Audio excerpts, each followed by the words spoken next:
This is DFW Home Talk, where we educate you on the real facts of the local real estate, credit, and finance markets, empowering you to make informed decisions for you and your family, achieve financial goals, and the dream of home ownership with financial security.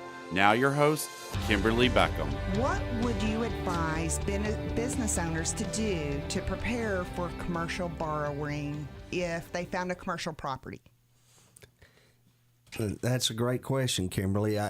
Really, the process should, in the best situation, start when a business owner is in their initial stages of planning.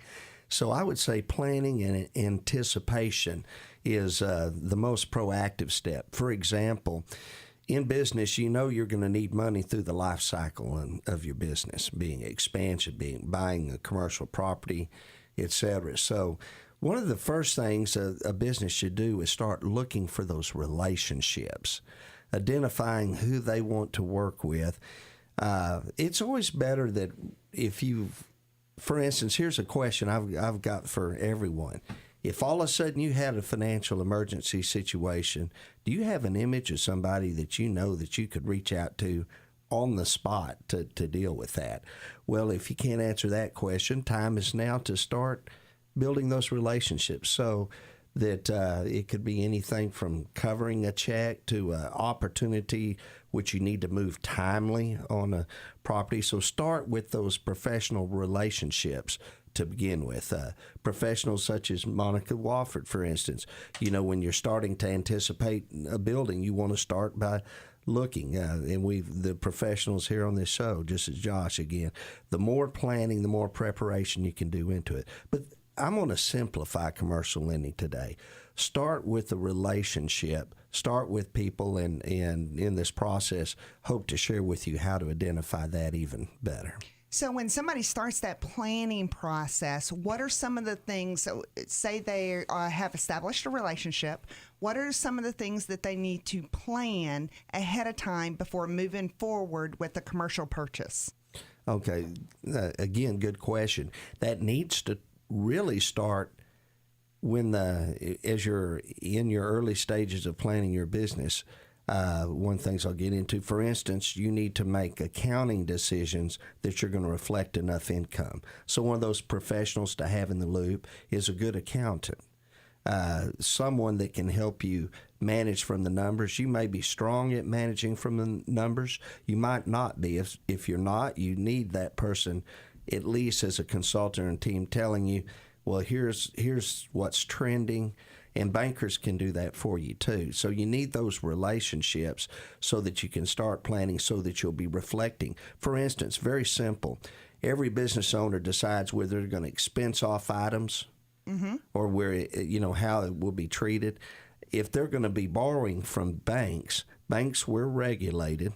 And the general structure is such that they're going to be qualified by income. So you need to be planning it early on that you'll be building a history that will reflect a 3-year history of income. Commercial lending is relaxed quite a bit from several years ago when it was so tightened up during all the mortgage crisis. And so banks are ready to lend money, and I know Pinnacle Bank is doing that right now. What does it take to qualify for a commercial real estate loan? Okay, excellent. Kimberly, this really leads into answering even some of our prior conversation. And I'm going to make commercial banking simple for you, because in theory and in practice, it really is. Where it gets complicated is just getting into the fine points. And again, that's the reason you need the expertise of, professionals. That's where I love to help my customers, is getting to the fine points to make it happen. But very simply, now I'm not talking about startups. Principally speaking, banks are in the business of the core activity is going to be business that are already established and growing, and now they're borrowing for that the growing purposes of the expansion of equipment, of plant, real estate, etc. So it's going to start with 3 years tax returns. Typically, and this is just a generalization, typically the business is going to present 3 years tax returns, depending if the institution is just looking strictly at the business or taking all the income that the person has, what we call a global consideration, then they would be furnishing their personal income tax returns as well. So it's very important that those income statements are going to reflect a positive income. It's pretty simple, really. Are you showing income that will justify that you're going to have the means to pay for a building, for a commercial building, commercial real estate? That's a big part of my core activity. And they do allow us to add in, for example, besides the bottom line income, we get to add in depreciation expense. Mm-hmm. We get to add in interest expense.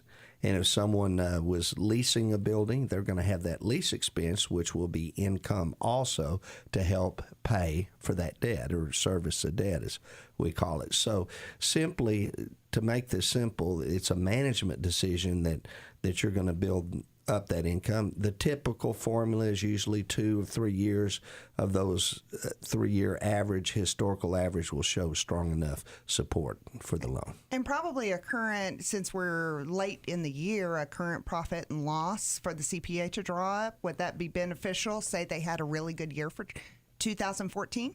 Exactly. And what that's going to do is move you from the historical information to what is happening now.